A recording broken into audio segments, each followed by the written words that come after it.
Last lecture में हमने vector product के बारे में पढ़ा था और उसके जो रूल्स हैं वो पढ़ा था। अभी हम यहाँ पर एप्लीकेशन पढ़ेंगे वेक्टर प्रोडक्ट की।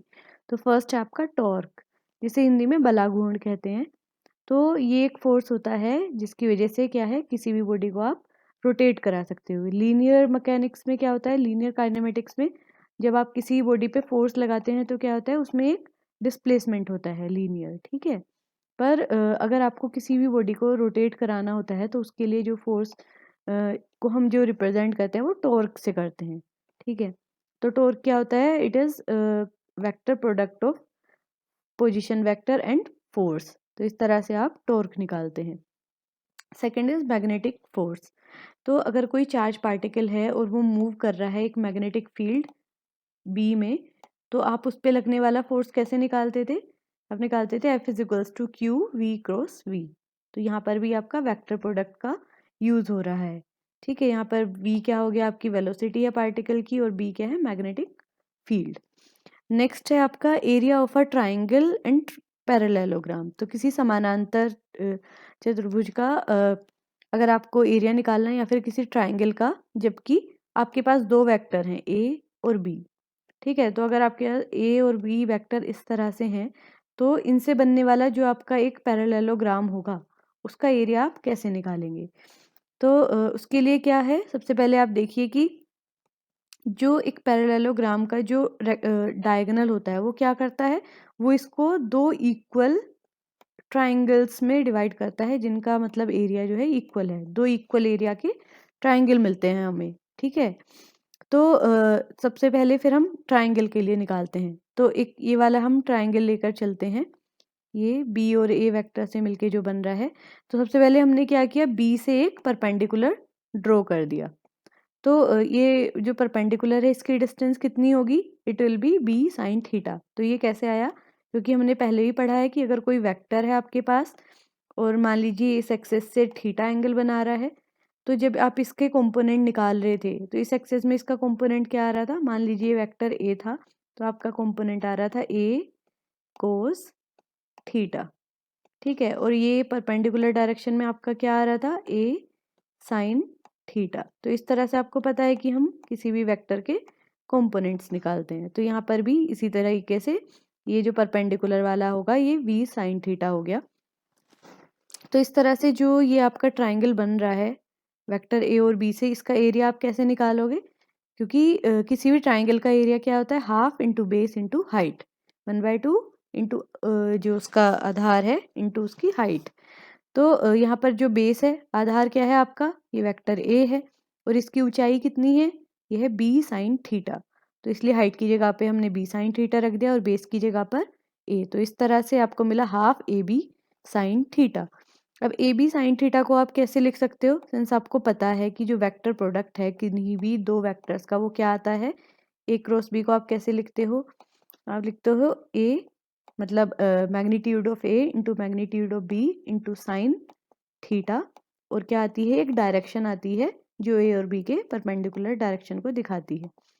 तो इस तरह से आप वेक्टर प्रोडक्ट निकालते हो। तो इसीलिए हमने क्या किया, यहाँ पे ए बी साइन थीटा की जगह पे हमने लिख दिया ए क्रॉस बी का मैग्नीट्यूड, ठीक है। तो इस तरह से जो ये फॉर्मूला है आपका, ये किसी भी जो ट्राइंगल है जो ए और बी वेक्टर से बन रहा है उसका एरिया दे रहा है। नेक्स्ट आएगा आपका जो पैरेललोग्राम है उसका एरिया। तो अब सिंस आपको पता है कि ये दो हमारे पास क्या है, इक्वल एरिया के ट्राइंगल है। अब एक ट्राइंगल का अगर आपको एरिया पता है तो दो ट्राइंगल का आप आराम से निकाल सकते हो, आप दो से उसमें मल्टीप्लाई कर दोगे। तो जब आप दोनों ट्राइंगल का एरिया ऐड कर दोगे तो आपको क्या मिलेगा, आपको जो आपका पैरेललोग्राम है उसका एरिया मिल जाएगा। तो इस तरह से पैरेललोग्राम का एरिया आएगा ए क्रॉस बी का मैग्नीट्यूड। तो ये सब क्या थे, वेक्टर प्रोडक्ट के एप्लीकेशंस थे। अब हम आगे बढ़ते हैं। तो ये एक क्वेश्चन है, तो हमें क्या करना है, रेडियल और ट्रांसवर्स कंपोनेंट निकालने हैं किसके, एक पार्टिकल के लिए, उसकी वेलोसिटी के और उसकी एक्सीलरेशन के लिए। अभी ये क्या है, मतलब देखिए रेडियल कंपोनेंट और ट्रांसवर्स का मतलब है इसका जो एंगुलर कंपोनेंट है, ठीक है, वो हमें निकालना है। तो पहले सिंस आपको पता है कि जो आपका पोजीशन वेक्टर है उसका आपको पता है, ठीक है, कि किसी भी पार्टिकल की पोजीशन दिखाता है, और उसकी वेलोसिटी निकालने के लिए किसी भी पार्टिकल की वेलोसिटी आप कैसे निकाल रहे थे, आप इसको डिफरेंशिएट कर देते रहे थे विद रिस्पेक्ट टू टी। ठीक है, और नेक्स्ट आपका जब एक्सीलरेशन आपको निकालना था तो आप क्या कर रहे थे, फिर आप v को डिफरेंशिएट कर दे रहे थे विद रिस्पेक्ट टू t। तो इस तरह से आपको पता है कि आप एक्सीलरेशन, वेलोसिटी और जो आपका पोजीशन वेक्टर है उसकी हेल्प से निकाल सकते हैं। तो अभी हमें इन्हीं सब का यूज़ करके क्या करना है, इनके रेडियल और ट्रांसवर्स कंपोनेंट निकालने हैं, मतलब कि r और थीटा के टर्म्स में आपको वैल्यूज़ निकालनी है। तो देखिए हम आगे करते हैं ये सब।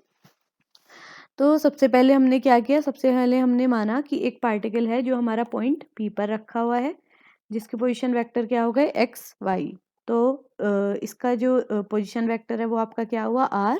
तो आप r को कैसे लिख सकते हो, एक्स आई प्लस वाई जे।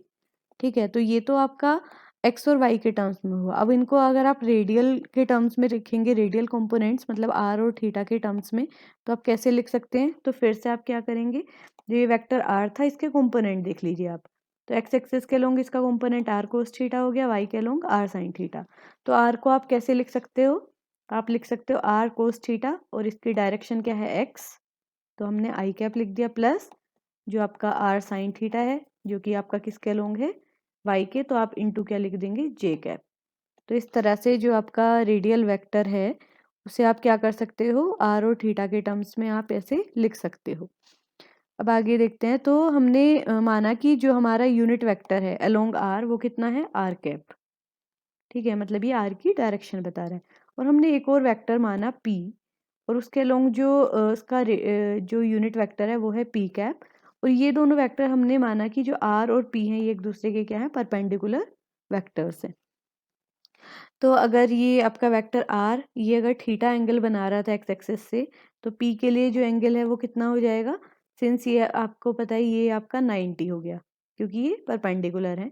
तो बाकी भी आपका 90 बचा, क्योंकि ये पूरा अगर हाफ सर्किल लेंगे तो वो 180 होता है।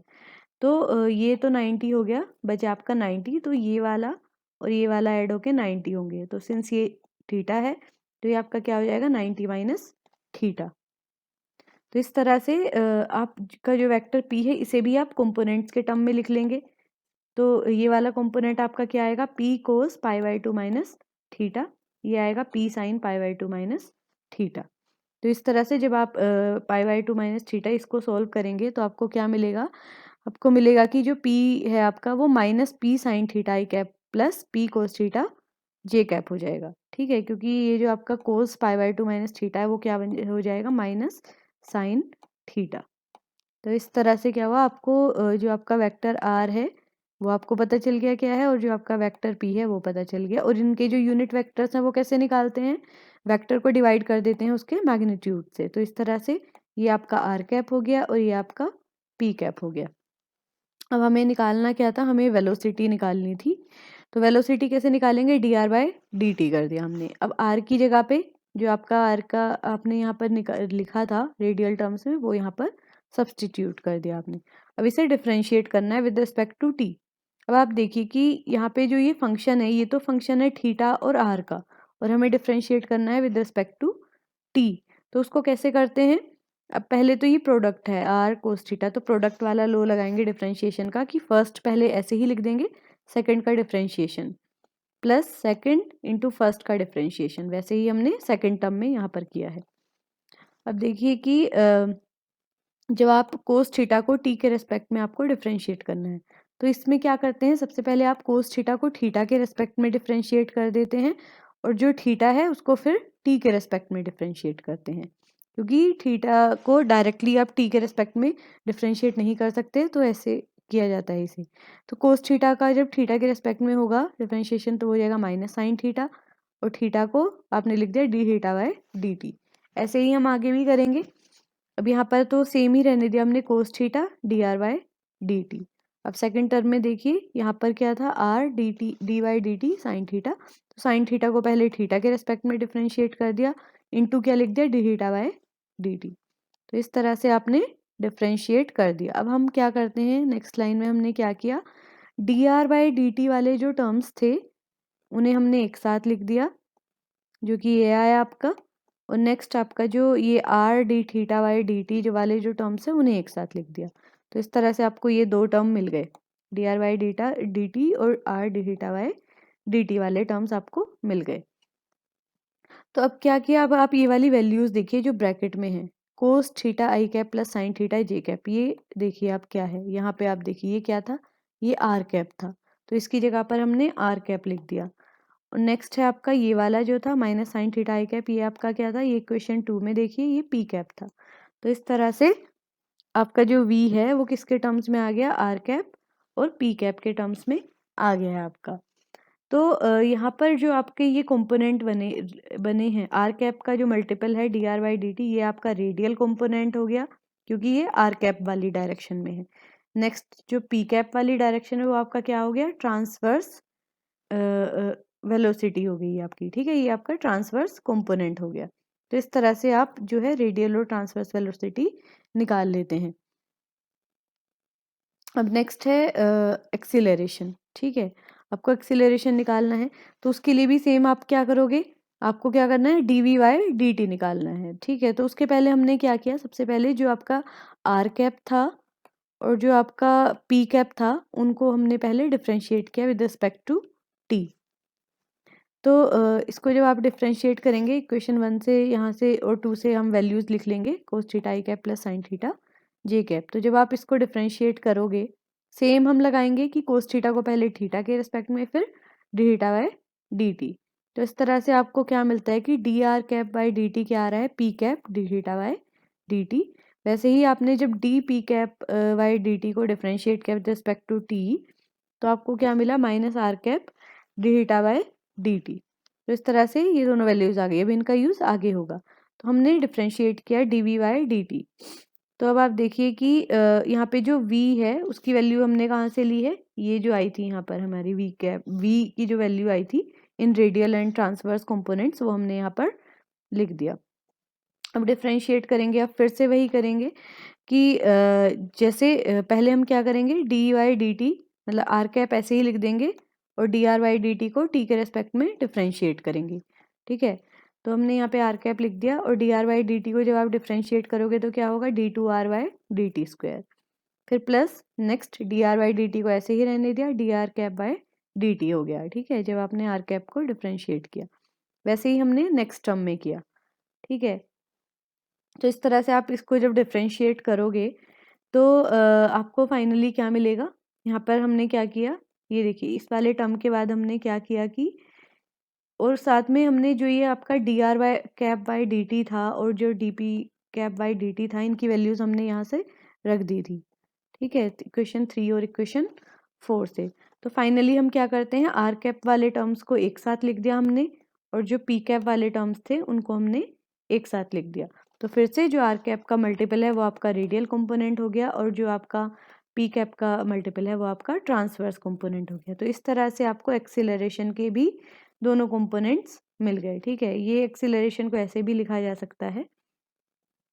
तो इस लेक्चर में हम इतना ही पढ़ेंगे। तो अभी हमने क्या देखा कि कैसे जो आपका वेलोसिटी है उसका रेडियल और ट्रांसवर्स कंपोनेंट और एक्सीलरेशन का रेडियल और ट्रांसवर्स कंपोनेंट निकाला जाता है। तो बाकी हम नेक्स्ट लेक्चर में पढ़ेंगे।